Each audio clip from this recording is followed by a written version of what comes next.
Lately, it has not been a great time to be a fan of Creative Assembly nor Total War in general. So many issues in Warhammer 3 have not been addressed, with the game getting a mostly negative recent review rating on Steam. While this has been the case, the community continues to plug away with mods to help improve the overall experience. That brings us to today's total conversion mod for Total War Pharaoh called Agony. Agony can be seen as a new game plus version of Pharaoh by keeping the focus on the Bronze Age, but reworks many of the base game's mechanics, including adding some new ones. Is this a definitive way to play, or is the vanilla experience the better flavor? When you start the game, you'll notice a change in the menu UI that is much more simple compared to the main game. With Agony, all factions are now playable, which brings the total number of factions to play as well over 100. That sounds great, but the previously unplayable factions in the base games are kept the same and are pretty damn difficult to play as. The faction selection screen is also a bit cramped here, seeing it is just picking a faction from a small map. Considering there is so much space on this screen, maybe a sidebar on the left can list and separate the factions similar to what was done in Three Kingdoms. So since I played as Walwates and Damascus in my main review,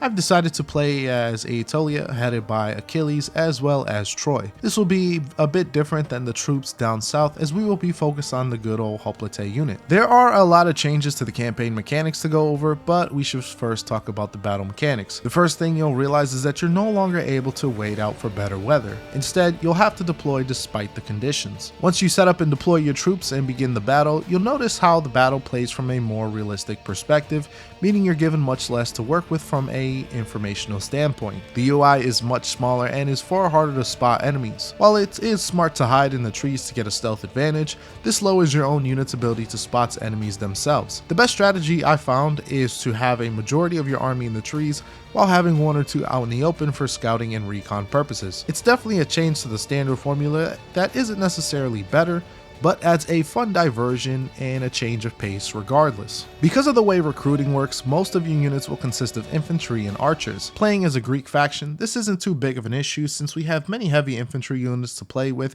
and solid slingers who are great in mass numbers. Even when using elite units against lower level units, the pace here is much slower when facing other units straight up. Since the battles here are units on foot, you'll have to get creative with flanking enemies circling with skirmishers if you have one or an infantry unit currently not engaged. It reminds me a bit of the Ancient Empires mod in Attila, which I did ultimately enjoy from a combat perspective. And now we get to the campaign, where we will see a majority of the changes right off the bat. The first one is the fact that you can no longer recruit units simply by having the correct building. Instead, there is a population mechanic that determines what kind of unit you'll end up with. The population is split between infantry, missile, and cavalry camps. Once the amount reaches a certain threshold, a unit will be available for recruiting into the army. Depending on the buildings present, determine the percent chance of the unit being anywhere from tier 1 to tier 5. I'm ultimately not sure how I feel about this mechanic, as it mainly involves waiting to reach a certain population in order to get a percent chance for a certain unit. It can also mess with you, as you may be looking to get a basic slinger unit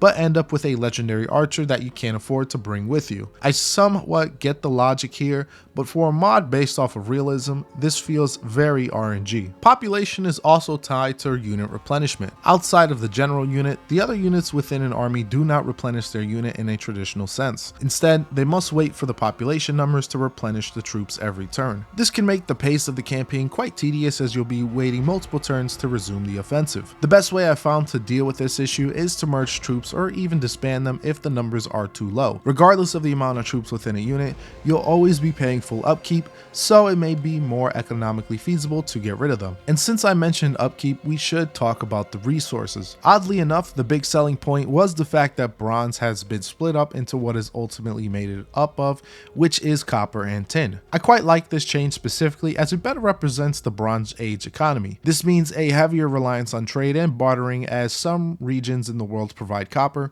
while others are more plentiful in tin. There are also slaves that can be traded, which helps with population growth and construction cost. While I do appreciate these changes to the economy, there are a couple of choices I ultimately was not a fan of. For one, you now have a fixed capacity for each of the resources. This capacity can be increased with buildings from the main settlements of provinces. If you end up having more resources than the capacity, you'll suffer a penalties to resource gain and may actually start to lose them. This is represented by the logistics modifier when hovering over each of the resources. It ultimately serves as a way to punish you if you gather too many resources at once from sacking a settlement or from some clever trades. Personally, this mod would have been better off without it. The tech tree is basically incomplete, with many of the technologies costing a boatload of resources, but with no benefits in return. If you focus on putting resources into technology, you'll most likely cap out at some point without actually completing the tech web. I won't be too harsh on this, since I assume this will be fleshed out with better technologies that better represent the mechanics of Agony. You'll also quickly notice that many campaign mechanics from the base game are completely removed. There's actually a section on Agony's Steam page detailing what has been removed. This includes the civilization collapse features, scripted invasions, and even ancient legacies. Ancient legacies is a bit disappointing not seeing it here, as it added several goals to accomplish throughout your conquest. The reason it was removed was because it ultimately gave the player a huge advantage if they were pursued. Still, I would have preferred it to remain to help flesh out the campaign a bit more. If I had to call out one egregious exclusion, is the court system. The court system allowed your faction leader to gain a considerable amount of power by obtaining certain positions within the court. Some even gave you cool features like the ability to embezzle funds or to recruit top tier units. Now it is no longer an Agony, as it is just being a leader or not. I get the court can sometimes get a bit OP, but outright removing it was not a great decision. There's just much less to do per turn when on the campaign map. And that's ultimately my ultimate gripe when it comes to Agony. The campaign itself isn't necessarily that difficult,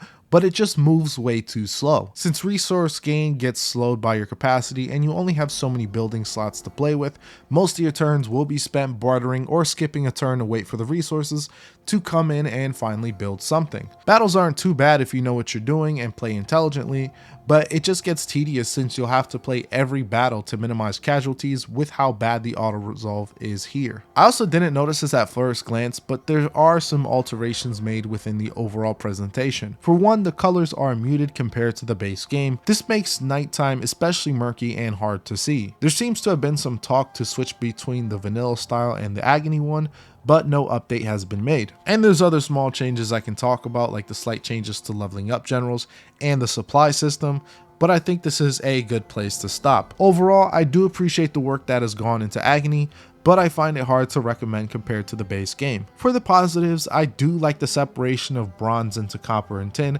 as well as the more methodical approach to combat. However, everything else feels like a step down, including the removal of many mechanics, including the court system, the painfully slow resource gain, the tedious campaign pace, and the incomplete tech tree. Total War Pharaoh has been one of the stronger Total Wars in recent memories that is ultimately fine playing vanilla. Still, I'm willing to try other total conversion mods, especially if they decide to get a bit more experimental with a different time period. Either way, much respect to the people who worked on the Agony mod, but it ultimately wasn't for me.